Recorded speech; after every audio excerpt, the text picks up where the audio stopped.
Hi everyone, welcome back to another video. Cook with Comali la Vichitra ma'am cook panna corn nest recipe eppadi seradunu solli paakalam.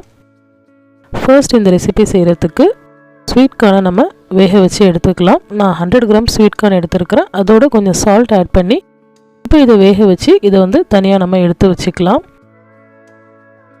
Next இப்போ panல butter add பண்ணிட்டு நம்ம cook பண்ணி எடுத்து sweet corn add பண்ணி இதல நம்ம நல்லா வதக்கிக்கலாம். இது ஒரு 2-3 நிமிஷத்துக்கு வதக்கிட்டு இதில இருந்து நான் garnishingகாக மட்டும் ஒரு 3 டேபிள்ஸ்பூன் corn நான் தனியா எடுத்து வச்சிக்கிறேன். இப்போ இந்த corn நம்ம ஆற வச்சிட்டு ஒரு மிக்ஸி ஜாருக்கு ட்ரான்ஸ்ஃபர் பண்ணி கொஞ்சம் coarse paste கொஞ்சம் கொரகொரப்பா நம்ம கிரைண்ட் பண்ணி எடுத்துக்கலாம்.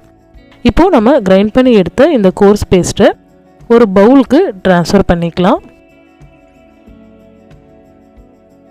நெக்ஸ்ட் இதில ஒரு சின்ன சைஸ் வெங்காயத்தை பொடி பொடியா கட் பண்ணி ஆட் பண்ணிக்கலாம். அடுத்ததா கொஞ்சமா salt and கொஞ்சோண்டு chilli flakes and oregano இது எல்லாமே ஆட் பண்ணிட்டு தென் பைண்டிங்க்கு கொஞ்சமா corn flour ஆட் பண்ணிக்கலாம். corn flour வந்து ஒரு டேபிள்ஸ்பூன் போல ஆட் பண்ணிக்கலாம். நெக்ஸ்ட் வந்து இதில சீஸ் ஆட் பண்ணிட்டு நல்லா நம்ம இத mix பண்ணிக்கலாம். இந்த ரெசிபி சிமிலர் டு கட்லெட் மாதிரி தான் இதோட ப்ரொசீஜர் எல்லாமே இருக்கும்.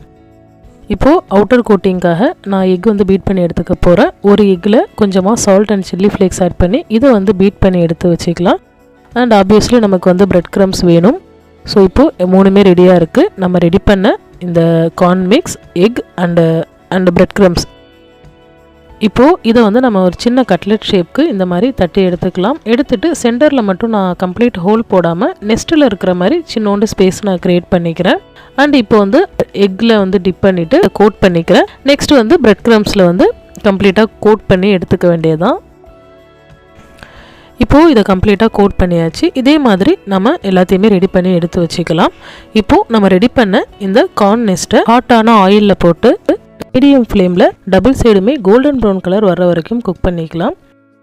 இதுல நம்ம ஆட் பண்ணி இருக்கிற சீஸ் எல்லாமே வந்து மெல்ட் ஆகி சாப்பிடுறப்ப ரொம்ப டேஸ்டியா இருக்கும். இப்போ நம்ம இத சர்வ் பண்ணிடலாம்.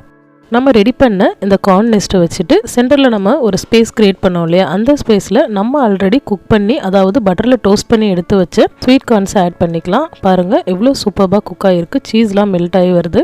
இந்த ரெசிபி பிடிச்சிருந்தா வீடியோக்கு ஒரு லைக் கொடுங்க, ஷேர் பண்ணுங்க. and இதுவரைக்கும் நீங்க நம்ம சேனலை சப்ஸ்கிரைப் பண்ணலனா மறக்காம சப்ஸ்கிரைப் பண்ணிடுங்க. and don't forget to press the bell button. Thanks for watching.